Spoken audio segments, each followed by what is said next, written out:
Patrick, we've talked a lot about the Odyssey Symposium over the last 2 or 3 months, but we've released the agenda for the main day, and I'd really like to talk about that because there's a lot to be excited about. There's two featured presentations in the early and middle of the day. Can you talk about those two first? Yeah, I'm really excited that we're going to be all getting together on October 14th for the main conference at the Odyssey Symposium. We've got a plenary session that's going to be led by Martin Schumi, talking about objective diagnostics. This year in the community, we've been working a lot on thinking about reliability of evidence and what do we actually do to create rules that will actually allow us to have confidence that the evidence we're generating is indeed reliable. And Martin will be leading a session that's going to be focused on demonstrating what those tools are and just how impactful they are. I'm really excited to be able to have that work showcased. Also really excited about a session that we've got on Odyssey's support for regulatory authorities. Around the world, our community is trying to support and improve public health. And we have demonstrations of that with our support for the US FDA, the Korea Ministry for Food and Drug Safety, and the European Medicines Agency. In each of those cases, there is really important work that's being done by Odyssey collaborators, and there will be a series of presentations showing what is that question that the regulatory authorities were facing, and what are the solutions that the Odyssey community is offering. So I'm really excited to hear about the work that has been going on around the world, and hopefully we can get some lessons from those local experiences that can be applied more globally. The main day will start with a similar talk as past years, the State of the Community by George Ripsack. But then a little different than we've done in the past is we're going to break off early and have a work group and chapter connections. Can you talk about those two and the excitement of getting to hand out 2 years worth of Titan Awards early? Yeah, we're really looking forward to taking advantage of the fact that we'll actually be together in a room to collaborate. And so as we put this agenda together, we've really tried to focus on how can we facilitate those connections that we've been missing for so long.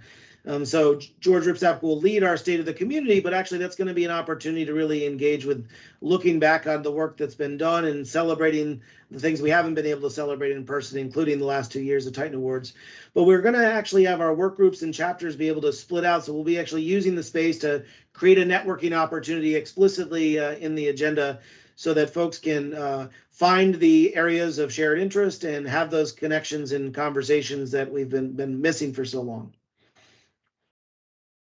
Obviously, one of the most exciting aspects of the Odyssey Symposium is the Collaborator Showcase. And, we were blown away by the number of submissions we received, a record number this year.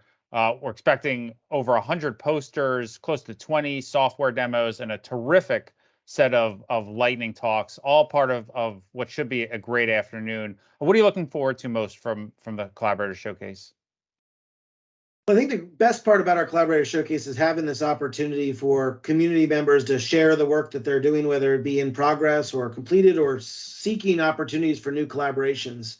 And so I think that across the over 100 posters that will be presented, there's a lot of great research in data standards and methods research and open source development and clinical applications. It really showcases what our community is all about.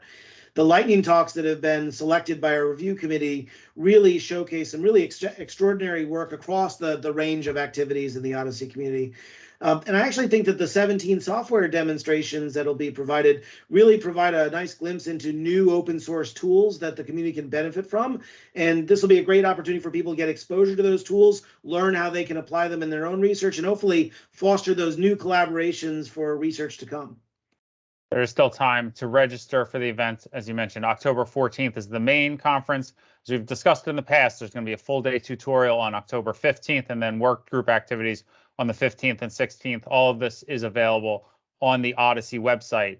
One thing that we're planning on having at the symposium is the second edition of the Our Journey publication.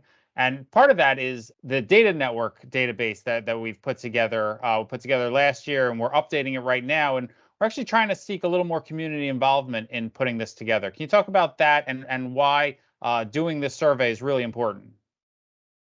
One of the things that we talk about is our Odyssey network of organizations who have patient-level data that has been converted to the OMOP Common Data Model, representing the potential of what could happen if we could really figure out how to collaborate all together. And so each year we do an annual inventory and try to produce a catalog of who are those organizations that have their data in the OMOP CDM, where are they located, how many patients are represented in the data. And we like to try to put this together so that people can kind of try to understand the reach of the Odyssey data standards and tools and the impact that we potentially have. You know, we learned last year that we have over 300 databases covering more than 10% of the world's population, representing a wealth of different types of data all across over 25 different countries. And we know this year alone, we've seen even greater expansion of the use of the OMOP Common Data Model. And so now is a time for us to try to collect that information and share that back. And at the symposium, it's a good time for us to take a look at what have we accomplished for the year, and also lay a foundation for what we could accomplish moving forward, given that we now will know the data that's at our disposal. You know, nobody loves doing a survey, but this one's easy. It's quick. It'll take you one to 2 minutes to put together. So please do it. This is all October 14th to 16th, but we still have a great month of September coming up. Some terrific community calls to go. So a lot to look forward to this month, and then certainly in October. Thanks for joining, Patrick. All right. Thanks, Greg. Science.